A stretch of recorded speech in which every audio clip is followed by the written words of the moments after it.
Good morning, everyone, and welcome back to another episode of the Scholars Table, where we speak with the leaders shaping the future of global health, academia, and leadership. I'm Dr. Banda Khalifa, and today's guest is someone stepping into one of the most critical leadership roles in public health. Keshia Pollack Porter is a Bloomberg Centennial Professor and the 12th Dean of the number one School of Public Health, the Johns Hopkins Bloomberg School of Public Health. She's the first Black person to lead the institution in its 100 plus years history. She's a member of the National Academy of Medicine and a scholar of injury prevention, health equity, and health policy.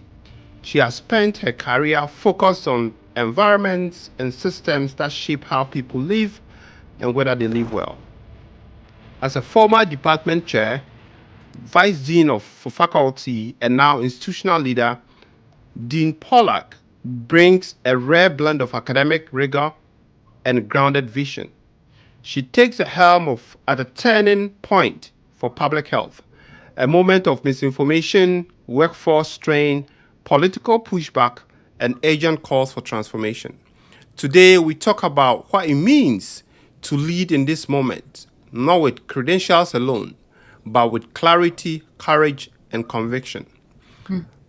Dean Pollack, welcome to the Scholars Table. Thank you so much. And it's great to be here with all of you today. And as you said, I'm Dean Pollack Porter. Pleasure. Awesome. So I've been looking forward to this conversation because I feel is an important one to have, especially with your experience and at this point in time in history of public health. But I always want to lean back and get to know our guests much better. So maybe we'll start with a little background and your work experience. So could you share some insights into your early life and academic journey and how those formative experiences shaped your path to public health and leadership? Absolutely. Well, I'm a proud daughter of immigrant parents. My parents came to the U.S. from the Caribbean, settled in New York.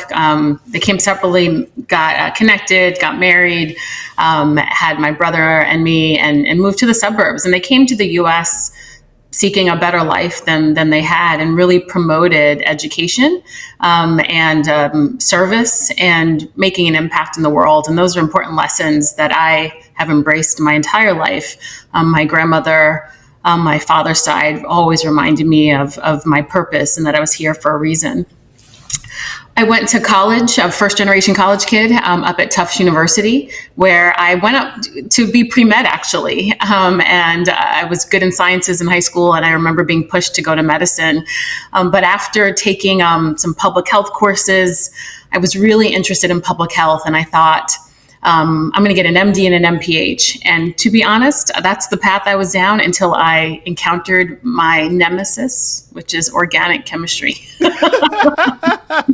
And I thought, this is not going to work out too well.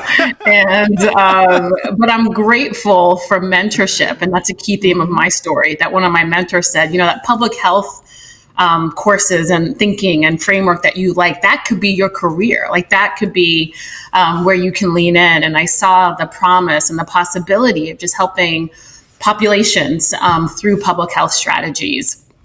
And I came here actually and did my doctorate at Hopkins in health policy.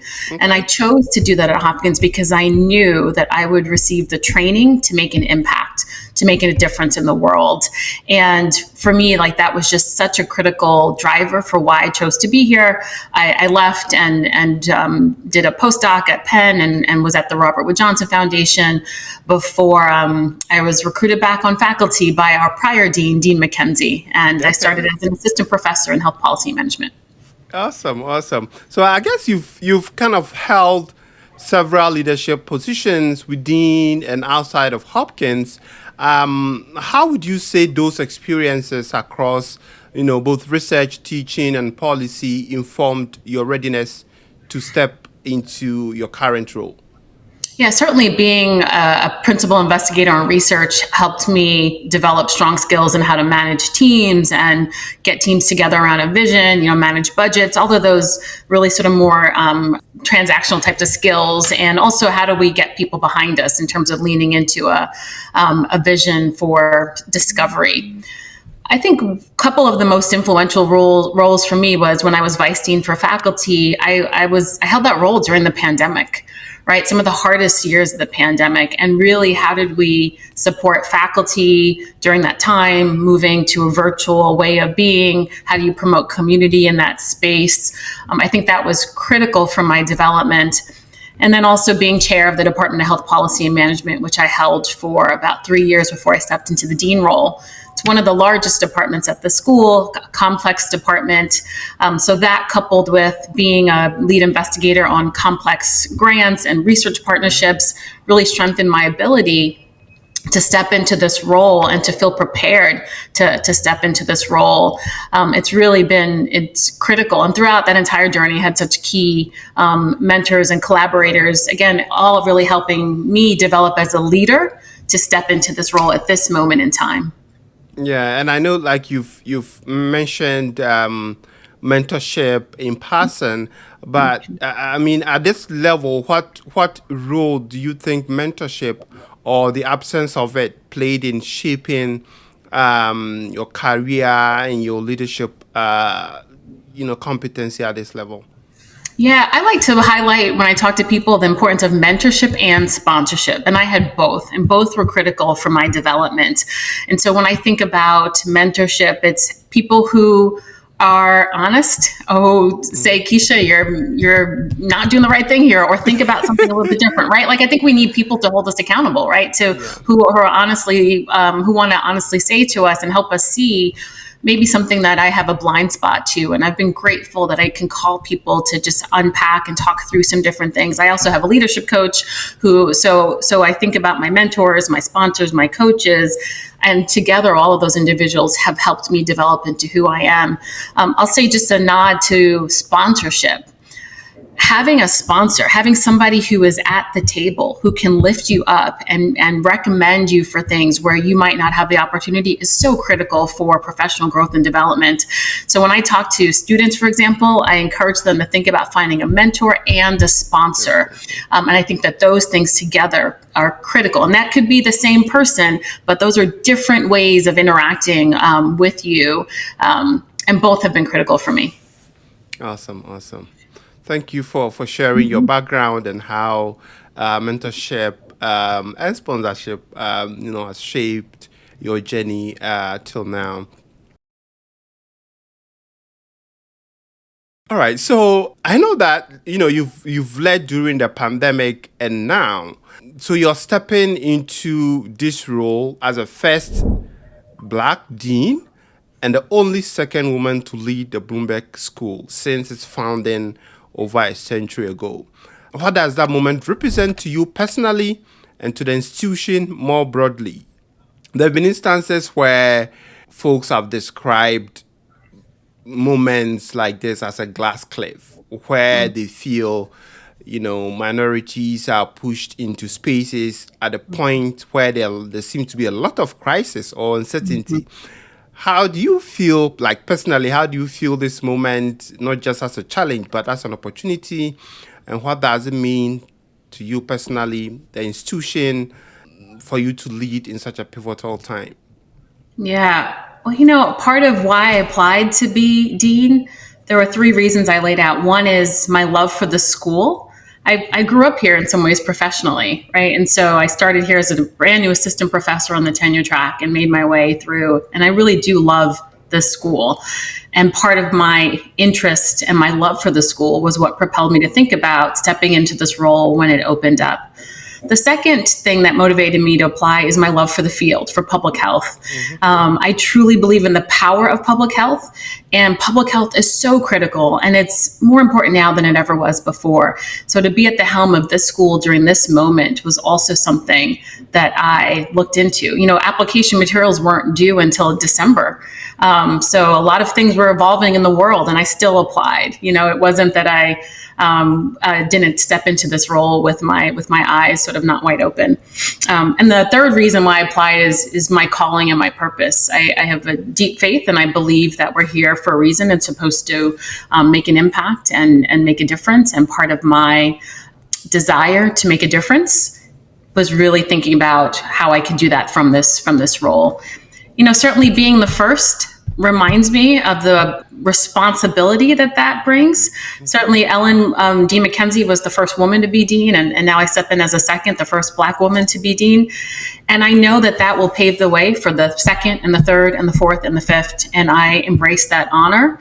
And hope that my track record speaks for itself, because I know that there are people who think that, perhaps, that merit wasn't what got me here. And I'm just naming that because I have heard that. But I am completely confident in my ability and my track records, and know that I'm here for a reason right now at this moment. Yeah, and I must say that, as I was researching about you for this episode, I realized, the extent of your accomplishment, the amazing things you've done. And it's always intriguing that sometimes you really have to go far and beyond just to show that you are also capable. And I must say that, your credentials, it's at par with, almost all the leaders I've researched. So I want us to step back a bit to talk about the building around Wall Street. I know Johns Hopkins has been like a big name in the world, actually. When I was applying for my master's, I did mainly because one of our professors, who at that time was teaching obstetrics and gynecology, said that if you want to do public health, the only place you should do it is Johns Hopkins Bloomberg School of Public Health. So at that time, we all knew that was the home of public health. But it's been over 100 years. It's been a lot of success stories. But looking in the future, what do you think your strategic vision will be like? Let's say in the next 3 to 5 years, what will be your strategic vision for the Bloomberg School of Public Health? Yeah, I'll answer that in a couple of ways. One is coming in as a new leader. As we're having this conversation where I'm a couple of days short of my 3 months, my first 90 days. So still really early in this journey. And certainly I came in with my own vision. And part of my goal is to make sure that vision is a collective vision. And so we'll soon embark on a strategic planning process to really get people behind a vision for the Bloomberg School over the next couple of years. But for me personally, when I laid out a vision for why I wanted to be dean, it was to really think about how this school could continue to advance health and well-being for every person by leveraging its unique strengths as the number one preferred destination for training and education and leadership development. Part of why I came here to train is because I saw myself as a public health leader. I saw myself as a leader, and I knew that if I trained here, I could change the world. And I truly believe that. And we produce leaders. And so that was one thing I want to lean into and continue to ensure that we are that preferred destination for training and education. The second thing that's part of my strategic vision is ensuring that we continue to be a leader in conducting impactful research and practice, making a difference in this world, solving problems, current and ones that we may not even see yet, those emerging problems. And the third aspect of my strategic vision is really playing a leading role in trying to win back trust and appreciation for public health.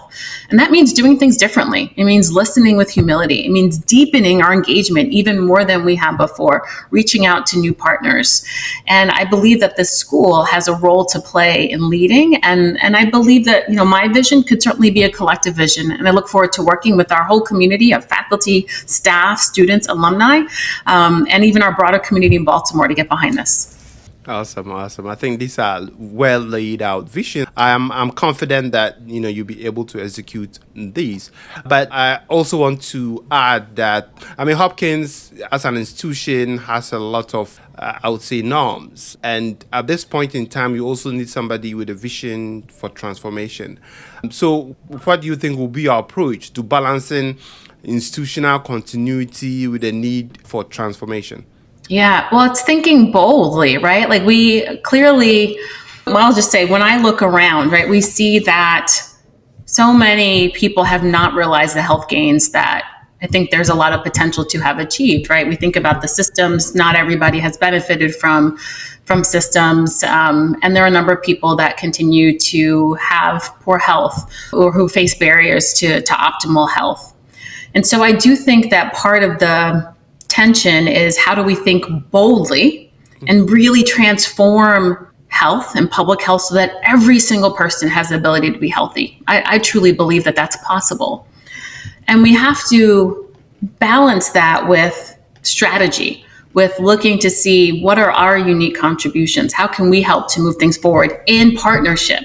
Because we can't do it alone, but it's in partnership with other schools of public health, with the public health workforce at the state, local, and federal level, with partners in the private sector. And I do think that this gives us an opportunity. What we're seeing now in the world gives us an opportunity, as well as I'm seeing a willingness for people to engage in new ways. And that's exciting for me right now. Awesome. And I think I was chatting with someone a couple of weeks ago, and we're talking about, how this time we are really constrained about funding, political scrutiny. What do you think are some of the approaches that may sustain both academic rigor and institutional innovation, like, the biggest opportunities you see here, and maybe you can add, the biggest threat to public health education as we see it? Yeah. I mean, we will, here at the Bloomberg School, we have outstanding leaders, right? Our department chairs, our deans, our division heads, our unit heads. We have outstanding leadership at the school. And we will continue to work together and stay focused on mission and act consistently with our values. Like, that is our core. And I think it's also critically important to be transparent and to let people know the challenges we're facing and to work together in community to find solutions. And so for me, I'm very transparent about my values and my strengths. And I think that it's important for me to continue to lead through my values and my strengths. And those include authenticity and equity and humility, integrity, curiosity, and grace and compassion. And I think that by leading in that way, by showing up in a way that's authentic, by being transparent, by engaging people, staying focused on mission and consistent with our values, we can sustain both that academic rigor and institutional innovation. And when I think about the threats to sort of public health, I think, or public health or education, I think about the concerns I have that people don't see a need to come into public health now as a field, right? So there's many schools, many places people can go.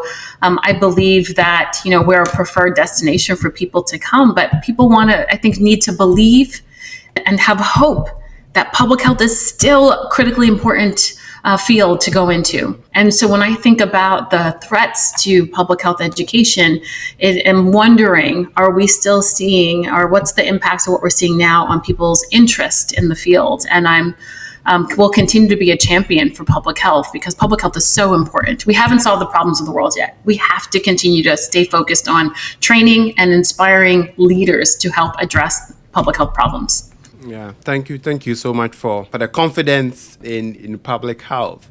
Next section would probably talk a bit about the graduate education itself.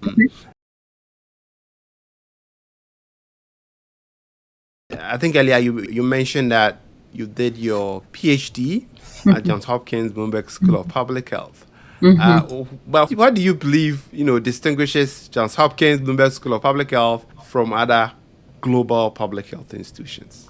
Yeah, when I think back to why I came here, as I said a little bit earlier, I came here because of my desire to make a difference in the world.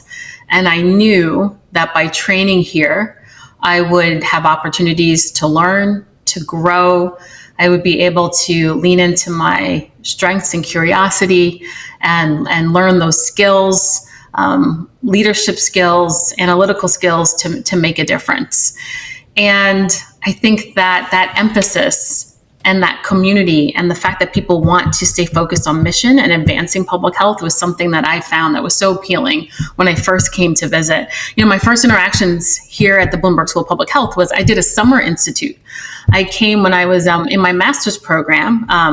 I did my master's at Yale, and in the summer between your first and second year, I did an internship at the CDC, and I came to Hopkins and did a week-long summer institute training. I had won a scholarship.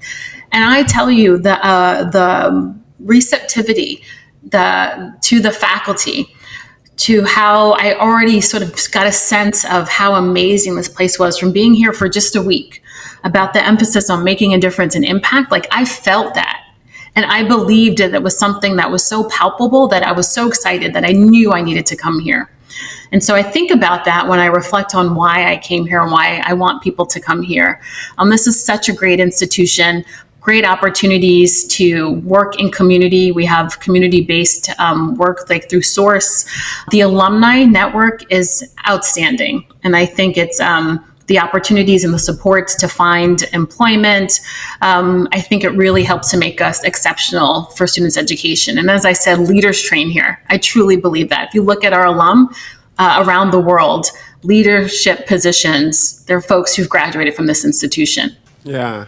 And I think one element where I had, I think, the provost of education from the London School of Hygiene and Tropical Medicine, and he was making an argument that they have the best alumni in the world. So maybe, we have to settle that score. Yeah. Well, I'll say, we have the best alumni in the world. So, Okay, that's good to know. And I know, like, sometimes I also feel for new leadership, like let's say the new dean or the new chair of a department. Consistently, Hopkins has been ranked number 1 by the U.S. News and World Report. So coming in, like, do you feel any sense of, like, I need to keep this up. I need to make sure that we are number 1 for at least my time as the new dean. Do you feel that pressure? It's a great question. I'll tell you, when I was chair of HPM, they started ranking departments. Mm-hmm. And I used to tell people that, rankings are flawed and they're biased. And I don't believe in them except when you're number 1. That's the only time.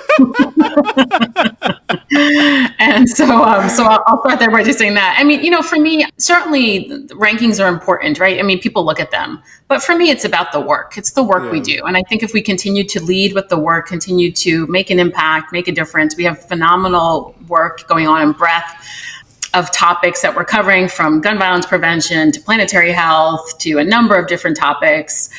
I think the rankings will come. I think leading in order to stay number 1 is not a bold approach. Like, the bold approach is to stay focused on the work and the mission. And I believe the ranking will follow. That's true.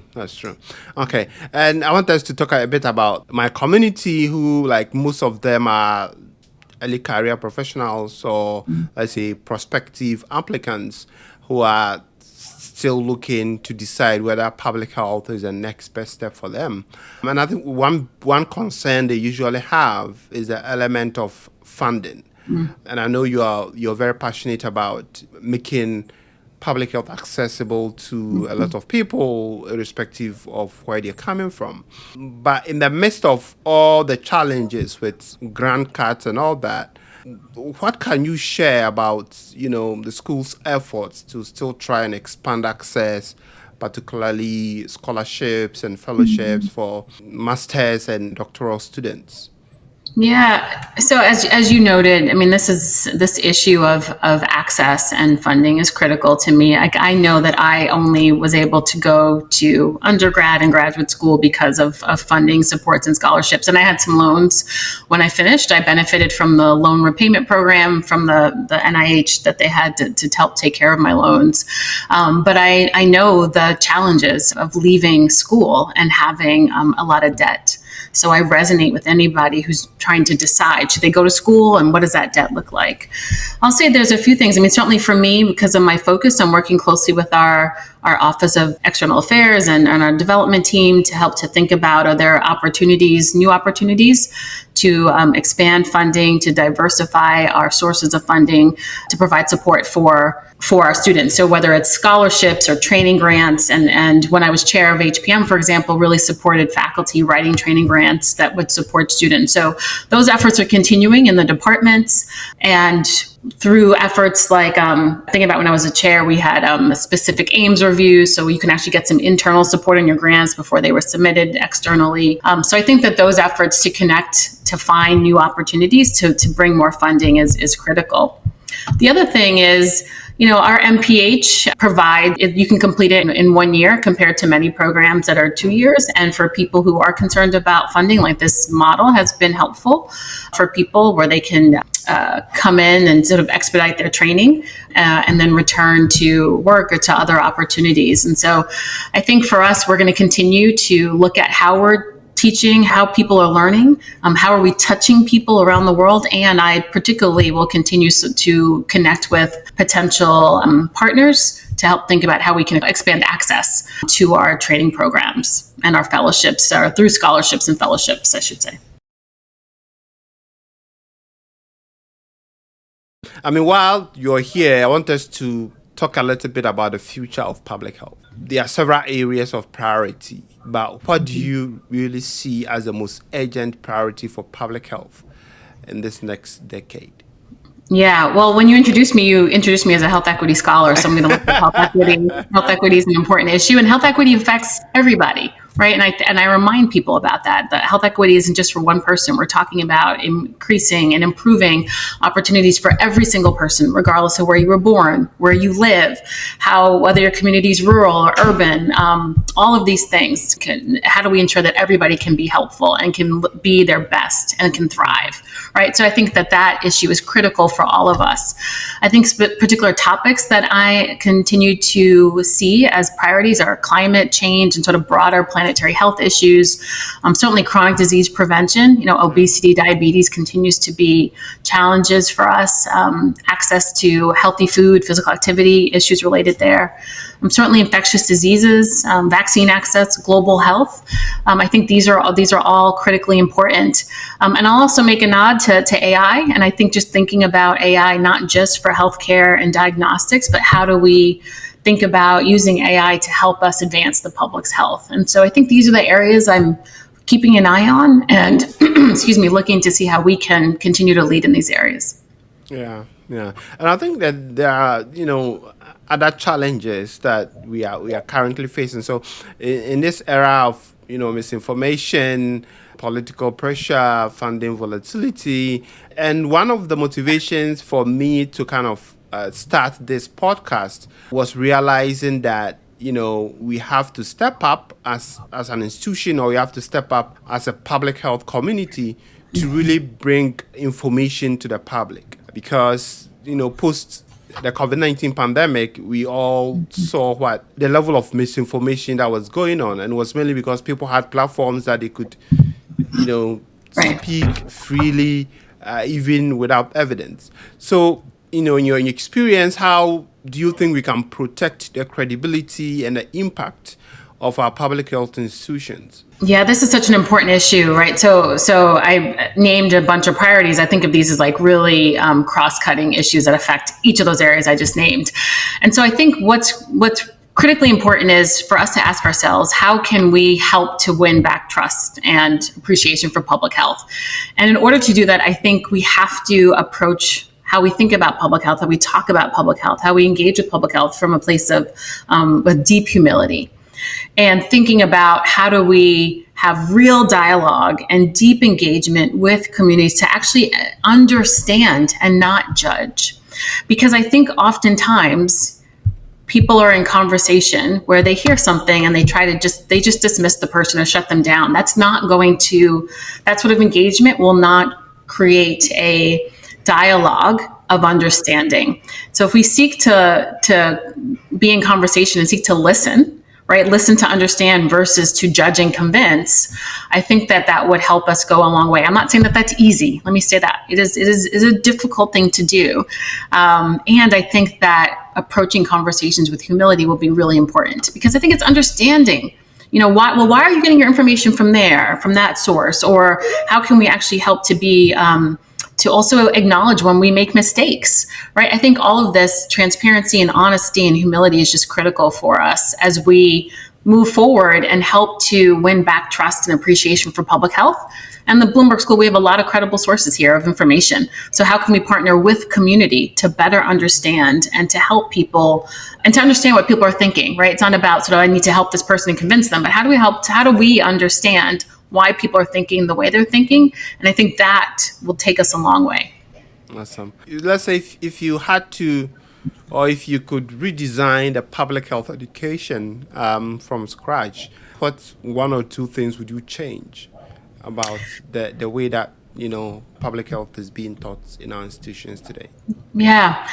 So I think about my own doctoral training. I wasn't sort of encouraged to think about, well, what are my values? How do those show up in how I work? What are my strengths? Those are things that I really leaned into once I joined the workforce. But can we start earlier with helping people think about values, because that connects to your job prospects, right? In terms of thinking about how you feel like you can make a difference. Is that position aligned with your values? But certainly, I think the future of public health is really going to rely on ensuring that we are training people who know how to navigate complex systems, know how to be in dialogue and work across sectors, work with new partners, who know how to engage. And when I think about education, I think those are just experiences and trainings that people should have from the very beginning through the duration of the program. We as a school have added some new training where people have these opportunities to engage with, career services, for example. We have an employer engagement opportunities throughout your program, and even are offering these services to alum, right? Because we have some alum who've graduated a while ago who didn't really get this type of training, and we're providing opportunities for them to get it now.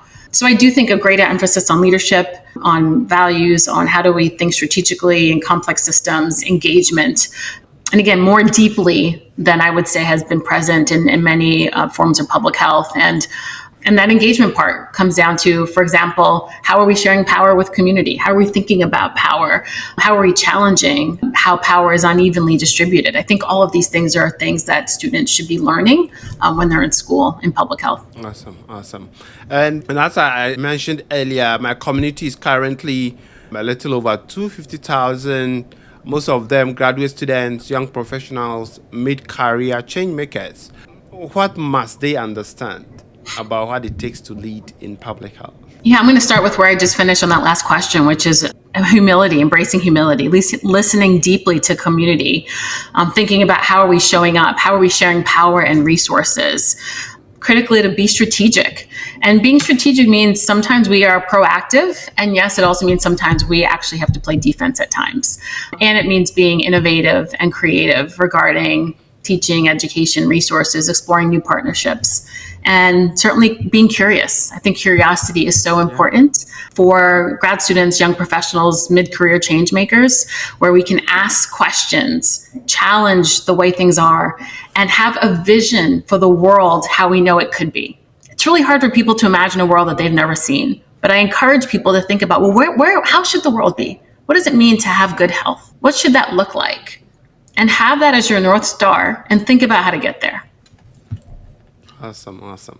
So before we go to our closing rapid fire, one question that I get a lot is public health worth it in 2025? As a prospective applicant or as, mid-career professional, does it worth it to come and invest my, say, 1 year, 2 years, or 5 years in public health education? Yes, resounding yes. Yes. It is worth it in 2025. It was worth it in 2020, in 1916, when we had our first global pandemic, and it'll be worth it 50, 100 years from now, because the need for optimal health has not changed. Yeah. Right? And public health is critical for that. So absolutely, we need you in public health, because we continue to need an emphasis and an attention on ensuring that people can be as healthy as possible, every single person in this world. So yes, we need you. It's worth it. Come join us.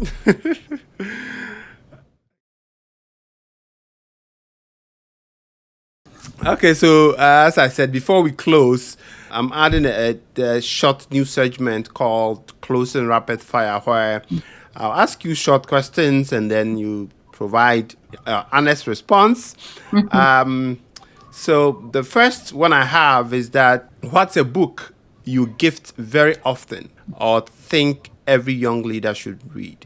Yeah, the book of Beautiful Questions by Warren Berger. And it's about the value and the importance of asking questions. And to me, that really speaks to the importance of curiosity for leaders and learning. So there's power in questioning.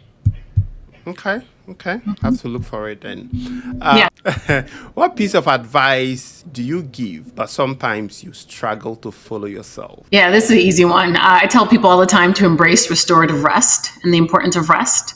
And I don't, as much as I would like to embrace that, but it's critically important. Okay. A public health buzzword you love to retire. Oh my gosh, unprecedented. Even I try to stop myself from saying it now. I'm like, we hear that all the time. I mean, it does people say, oh, what we're facing now is unprecedented. And yeah, I love to retire that word. Yeah, okay. Your favorite way to unwind after a high stakes day? Yeah, my cell phone goes on silent in the evening. I'm more of and my friend calls me an introvert extrovert, where I need to recharge after a day where I'm on and talking all day, and so my phone goes on silent at 8 p.m.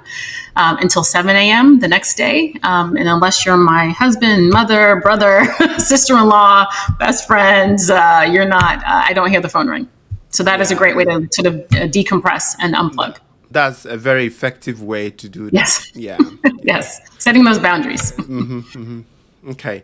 So coffee, tea, or something stronger?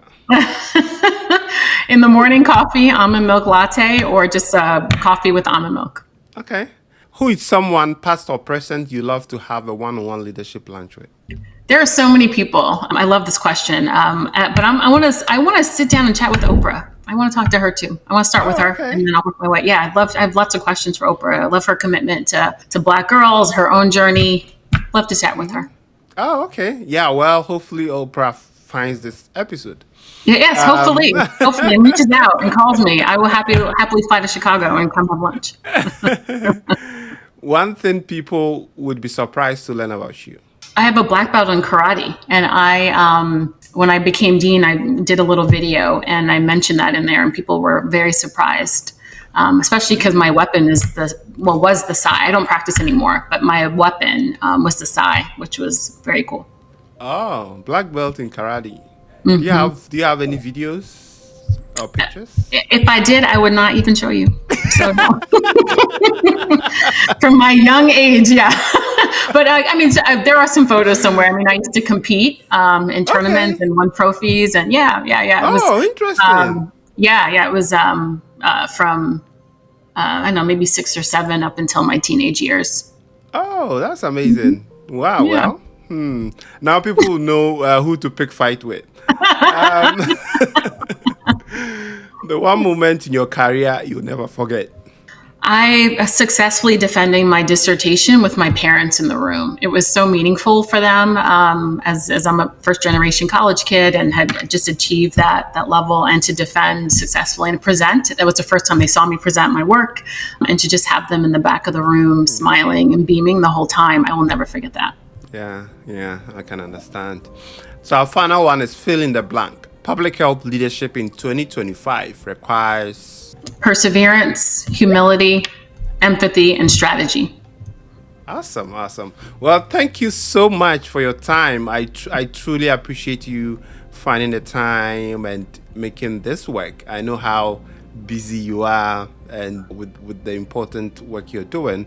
So before you go, perhaps last words to our listeners, to those who are watching from across the globe. Yeah, well, first of all, thank you. Thanks for having me today. I really enjoyed our conversation. I would just say to anybody who's listening, I know that this moment feels hard for those of us in public health, and just know how important it is for you to stay in the field. We need you now more than ever. The health problems, the challenges people are facing have not gone away. And I believe that our community is strong, and we will work together to build forward and reimagine how public health should be, so that every single person can thrive and be as healthy as they can.